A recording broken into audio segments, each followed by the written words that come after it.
Hey guys, welcome back to another video. And today I kind of wanted to talk a little bit about the new flight model. Now, during CitizenCon this year, CIG talked a little bit about the new flight model that they want to implement. And they talked a little bit about splitting the flight model into two modes, into quantum mode and standard control mode, or SCM. Now, this has been a pretty big topic in the community recently because a lot of people are worried about the ramifications it's going to have on certain gameplay, from racing to low flying to just day-to-day activities. Now, this flight model doesn't take into account each ship, so it's going to take a while before this new model can be rolled out because they have to balance all of the ships and put in different speeds based on what kind of ship it is, for instance. So the primary issue that people are also talking about is disengaging. Now, in the current flight model, speeds are capped very high. So you can go really fast in a straight line or in several directions. And the flight model is based on an even bubble boost zone. So the rate of boost in each direction is evenly spaced. Now, in the new model, the rate of boost is going to be higher in a forward direction. So a lot of people feel like this may feel more gamified, but I want to kind of talk about what this means for disengaging. Now, first off, right from the beginning, I kind of want to create a separation between disengaging and running away. Now, a lot of people consider running away disengaging, but to me personally, I don't feel like running away is disengaging. So let me explain that a little bit. If you are flying around and you see a red marker on your radar and you decide, hey, I don't want to deal with that right now, I'm just going to leave. To me, I consider that running away. If you see another player and they look like they may be hostile or they're firing and you decide that you don't want to deal with that and so you leave, again, I consider that running away. Now, if somebody is chasing you and firing on you and you have the ability to gap them, I consider that also running away. Now, where the difference for me starts is when you start reacting to that player. So to me, disengaging is when a player attacks you and you engage in combat with that player. And then for whatever reason, you decide that you need a break from that fight. For instance, your shields are going down, you want them to regenerate. You decide to back away from the fight a little bit. That, to me, is what I consider disengaging. When you have already engaged in combat with a player and you now want to disengage from combat with that player.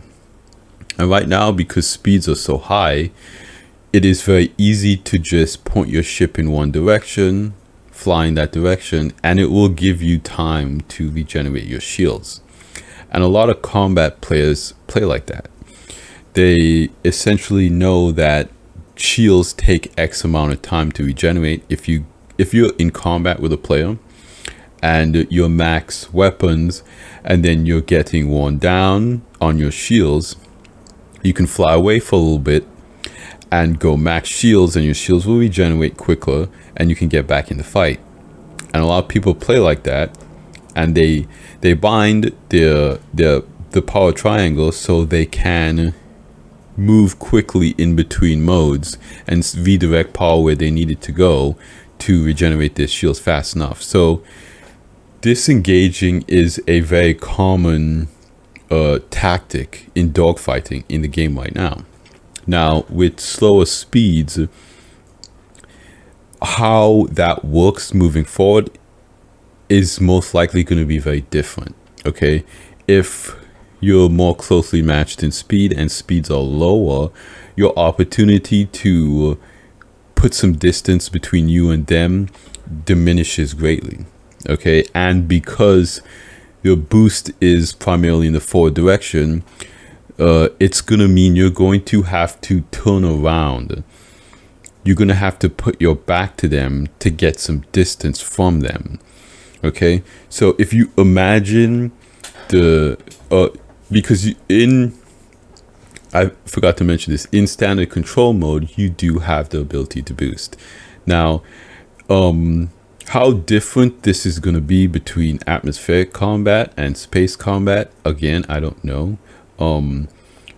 Right now boost is not at all effective in space, so I realistically speaking, I feel like they will continue that. I feel like boost is only going to be available primarily in atmosphere, and in space you're going to have to just rely on getting to top speed. But to go back, if you are creating two scenarios, a combat scenario in atmosphere and a combat scenario in space, in atmosphere you'll have the ability to boost, right? Okay, so this new boost model is majority in the forward direction, so you're going to have to turn your back to them if you want to disengage. And if you do want to disengage, let's say for instance you're dogfighting with somebody and they take down your front shields, it makes sense to turn around, essentially showing the back of your ship to them, because your rear shields will still have 100% health, and you can boost in the opposite direction to allow your forward shields to heal. Now, what does that mean? In that scenario, individuals who have a rear turret have an advantage. So you're probably thinking to yourself, why does so many ships in Star Citizen have rear facing turrets? Well, I feel like a flight model like this lends greatly to ships that have rear facing turrets. Now, because if you're flying in this new flight model and you decide to use that kind of tactic, you can turn around and show your rear shield to the opponent. And if you have a rear turret, you could continue to put pressure on them as you disengage. So you're disengaging, you're flying in the opposite direction, your rear shields are 100%, and you have a rear turret keeping pressure on that guy. So by the time your forward shields regenerate, you can now flip around, and the entire time his forward shield is taking damage from your rear turret, now you've got your main guns on him again.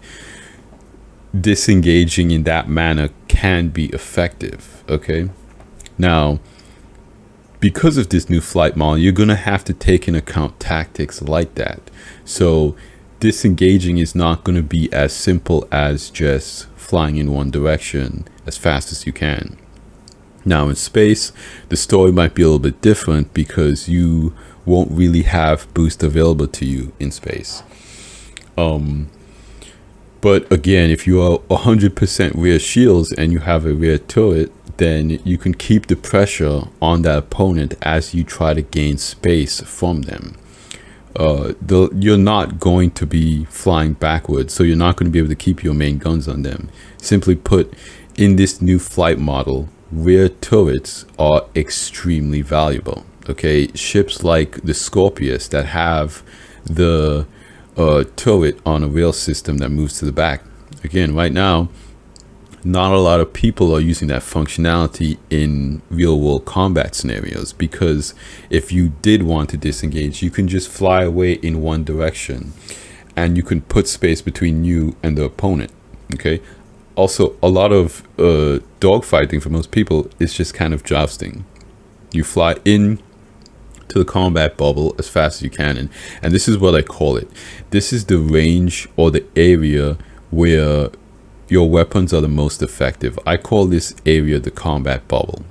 And so to me, what CIG wants to do is they want to keep the fight in that combat bubble. In the current flight model, ships race to get inside the combat bubble as fast as possible. And by the time they get in the combat bubble, they've passed each other and they're outside of the combat bubble again. And so that leads to really unfulfilling encounters. Now, if you are a skilled pilot, you can leverage everything that you have available to you to make the combat more dynamic. But the problem is, for most people, it's just going to be jousting. And so CIG wants to give players that have, that more entry-level skill set the ability to progress in combat easier. Because the thing with the current system is that it's really powerful for players who want to take the time and learn it and become advanced, but it is kind of not intuitive to new pilots, and that's the primary problem.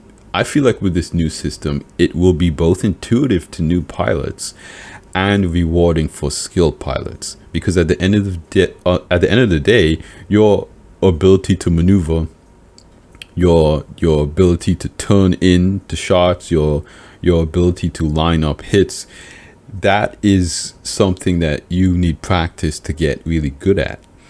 And so depending on what kind of ship you have, depending on what your setup is, it's really going to play more into this new flight model than I feel like even the old flight model.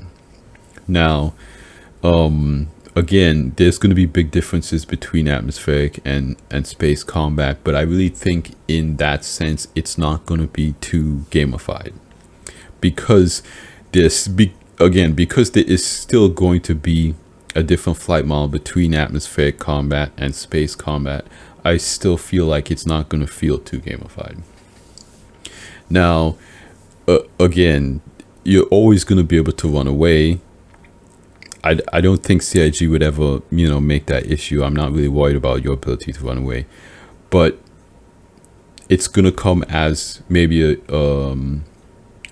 there's gonna be maybe a learning curve for individuals who are used to disengaging in combat, who try to regenerate their shields mid-fight.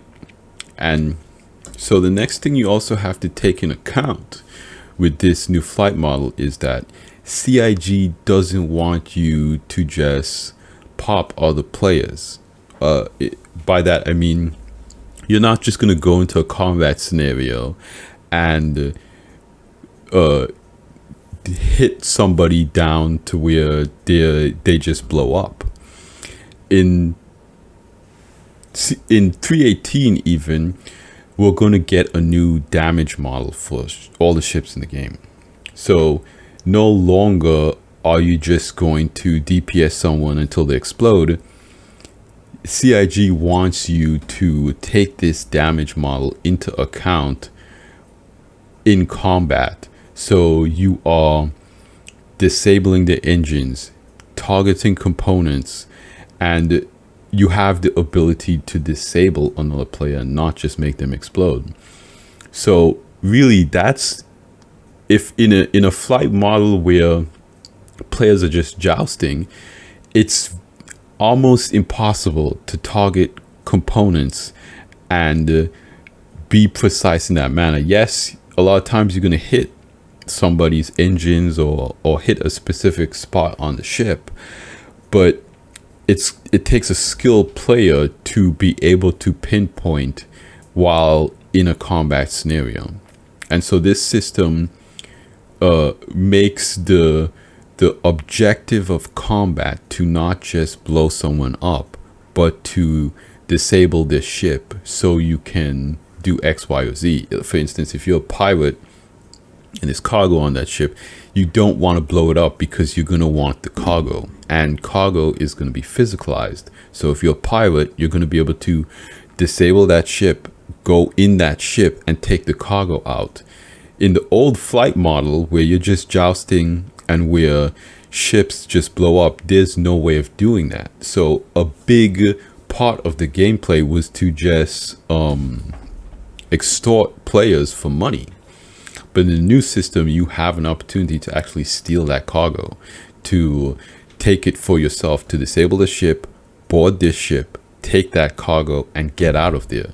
And with this ship disabled, they can't chase you. So in my opinion, this new flight model opens the doors to a lot of gameplay that just currently isn't possible or wouldn't be possible if CIG didn't change the flight model. This current flight model is just too fast. Now, a lot of people look at this new flight model as something that is just going to be designed for combat. That this new flight model is just designed for PvP, for pirates, for griefers. But I don't think that's going to be the case because, again, CIG is going to balance this based on each ship. So how you have a flight model now where you look at a ship like the C2, it is extremely maneuverable for its size. Maneuverability is going to be more of an advantage. And so if you are in a more maneuverable ship or a maneuverable cargo ship like the C2, you are going to be able to kind of put yourself in a more comfortable place. A lot of people really questioned CIG's component loadouts for the C1, for instance, and CIG essentially said that the reason for its components is because the ship is so maneuverable. Okay, and if the ship is maneuverable in a dogfight, that will give it a I don't want to say advantage, but the ability to leverage the player's skills better. So if you are a good pilot, a technical player, a more maneuverable ship is going to be a bigger advantage to you. And not that this is a comparison video or anything like that, but a lot of the ships that players are used to being very capable in a fight that's the case because they're so fast. So you really don't get to take advantage of that maneuverability is basically what I'm saying. Because ships are so fast, you don't notice how big the gap in performance is between ships. Because at the end of the day, if you want to get away from a ship, you just fly fast in one direction.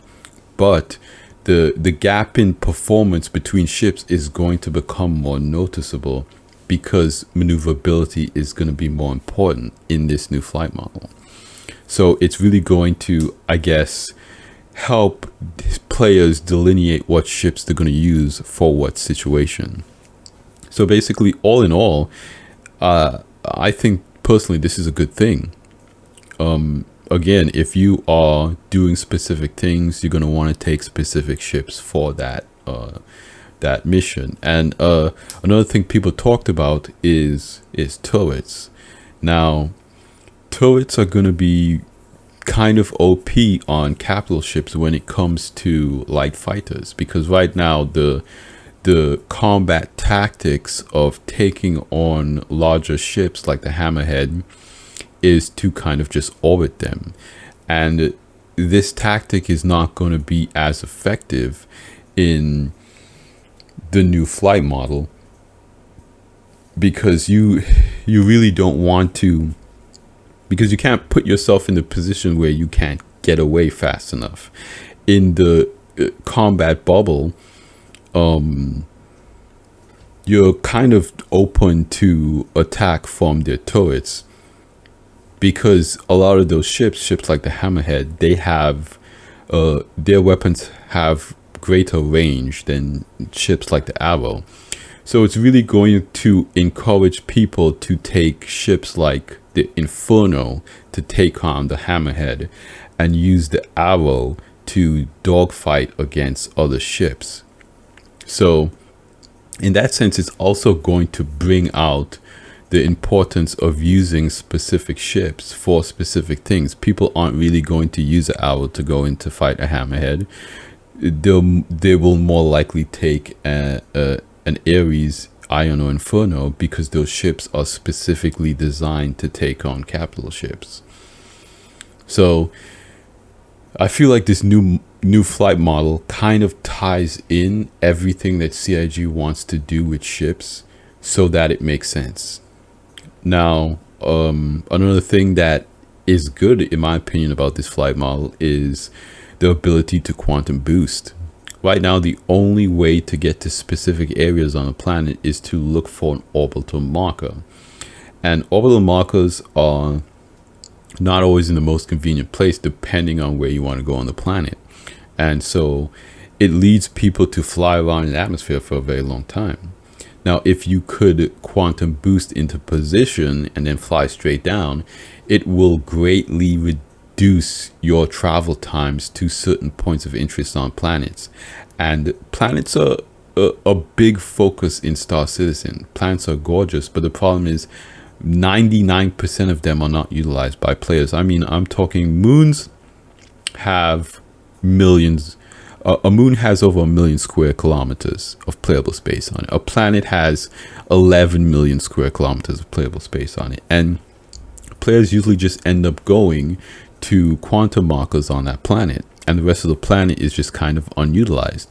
But in upcoming patches, there will be rivers, there will be caves, there will be outposts. And this will give CIG the ability to place things on planets without quantum markers, a way for players to be able to explore planets without needing that in their guidance system, for instance.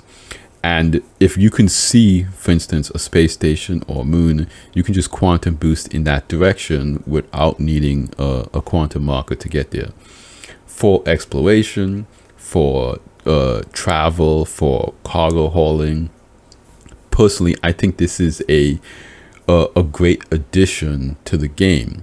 And if you look at it in terms of the future of the game, where players have player bases, these locations probably won't have quantum markers to them.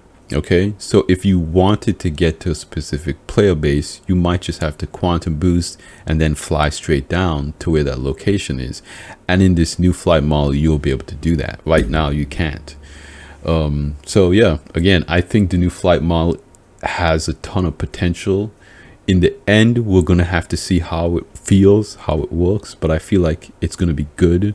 I feel like, I mean, a lot of people are worried about racing as well, but for the most part, your speeds are greatly reduced when you're flying around on a planet. So a lot of people are saying, you can fly around a planet at, 900 meters a second, and you really can't. On a planet, most ships fly between 300 to 500 meters a second top speed. So if you're capped out at 300-400 meters a second, it's not going to feel that different, low flying or racing on a planet with the new flight model. And I have seen other YouTubers actually test that out, where they were actually faster simulating the new model around a racetrack than they were flying the old model, because they would be able to consistently keep their speed and stay on a better line. Now, what a lot of people don't realize is racing is really about staying on a fast line, especially on a track that has a lot of twists and turns.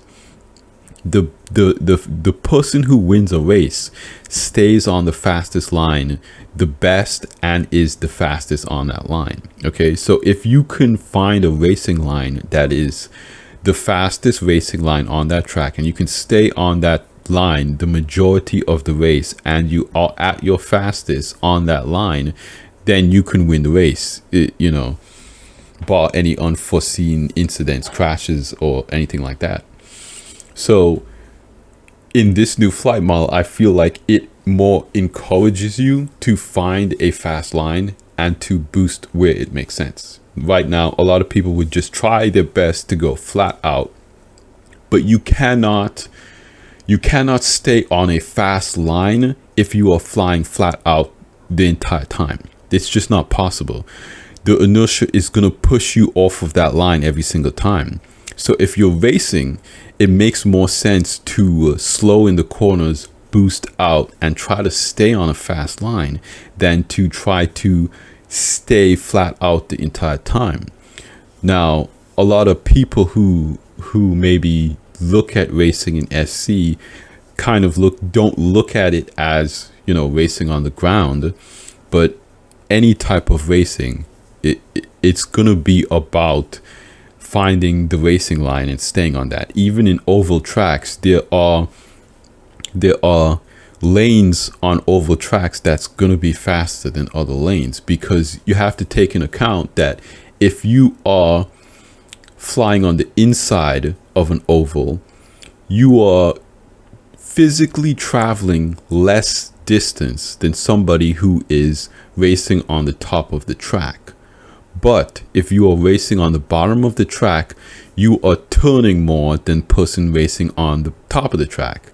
So the person racing on the top of the track can hold higher speeds because they're turning less, but they are traveling greater distances. So there are trade-offs from picking either side. So even in an oval track configuration, the line that you're taking while racing is important. It's the whole rabbit and the hare conversation. Okay, the rabbit is faster, but the hare wins the race because it picks the better path. So at the end of the day, for racing to be good, you need to pay attention to the line that you're taking, not so much the speed. Okay, so with this new flight model, I think personally it takes into account how you race and lines that you take more than just top speed, flat out speed. Okay, so yeah, that's kind of my impressions of the new flight model and what I think it's gonna be like. Again, I love to hear what you guys think in the comments down below. I love, you know, the discourse I'm having with people. I try my best to like every comment, react to every comment, respond to all of you guys. I see you guys in the comment. I really appreciate all the support on these videos. I do these videos because I enjoy them. I enjoy the game. I enjoy talking with the community. I enjoy gaming in general. MMOs, space sci-fi. So I really want to thank you guys for, you know, commenting on the videos and supporting the videos and interacting. This is a great community. I really appreciate you guys, basically. So if you like this video, go down there and hit like. If you want to see more videos like this, hit subscribe, and I will see you guys next time. Salute.